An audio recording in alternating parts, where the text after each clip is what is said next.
You're tuned in to a sunrise edition of Inside Swoop in 90. I'm Deja Borden, here to give you the inside scoop on Inside Swoop. We're here at the beautiful golf course at the Players' Championship. Welcome to our remote edition of Inside Swoop in 90.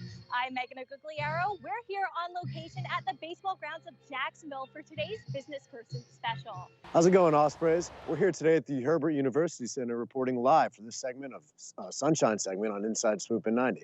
Hey there, Ospreys. I'm Bella Caspow coming to you live from the UNF School of Communications Internship and Job Fair.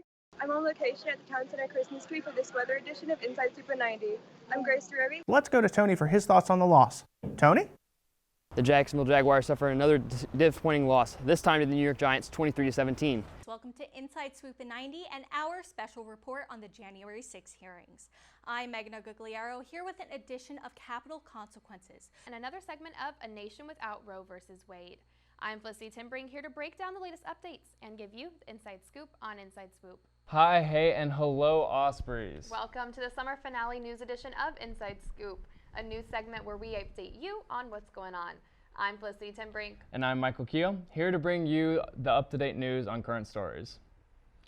Last Thursday, it was announced that President Biden had tested positive for COVID-19. The White House stated at first that Biden was experiencing very mild symptoms and a slight rising fever.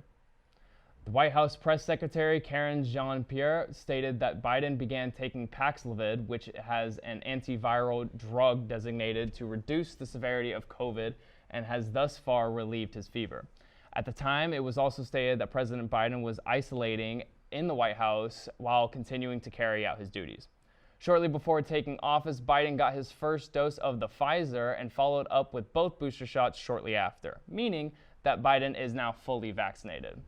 Via video conference on Friday, AP states that Biden met with his top economic team and while feeling better was still left with a raspy voice and cough. However, Saturday, the Associated Press released an update from Biden's doctor stating that the president is now having body aches alongside his sore throat.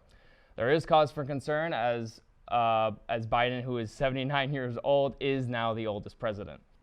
Moving on to the tragedy taking place in California. Over the weekend, a fast-moving brush fire near Yosemite National Park exploded into one of California's largest wildfires this year, prompting evacuation orders for thousands and shutting off power to more than 2,000 homes and businesses. Starting Friday afternoon and moving on to Saturday, the fire had grown nearly 19 square miles.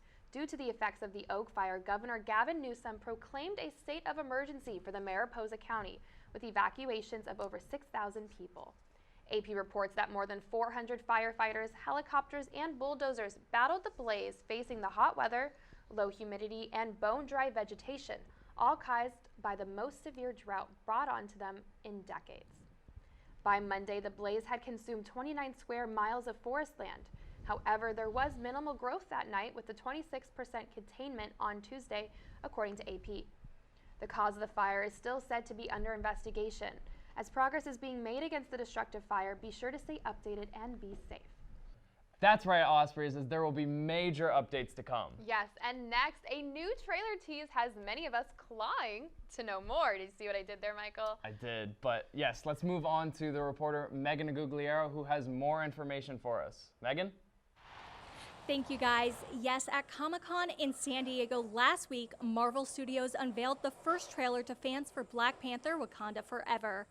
AP reports that this was just one part of the massive Hall H presentation that occurred as first looks at Guardians of the Galaxy Volume 3 and Ant-Man and the Wasp: Quantumania were also given. Information on Phase 6 of the Marvel Cinematic Universe was also released, stating that it will conclude with 2 Avengers movies in 2025. Shifting gears back to Black Panther, director Ryan Coogler was on site in San Diego to preview the anticipated film, which is set to arrive in theaters November 11th and serve as the conclusion to Phase 4. The Associated Press states that there will be a tribute made to Chadwick Boseman, the man who played the Black Panther character until he tragically died back in 2020. Phase 5 of the Marvel Universe is set to kick off early in 2023. Back to you guys. Well, Ospreys, that's a wrap for this week's edition of Inside Scoop. Tune in next time for your news updates. Again, I'm Felicity Timbrink. And I'm Michael Keogh. And we'll see you next time.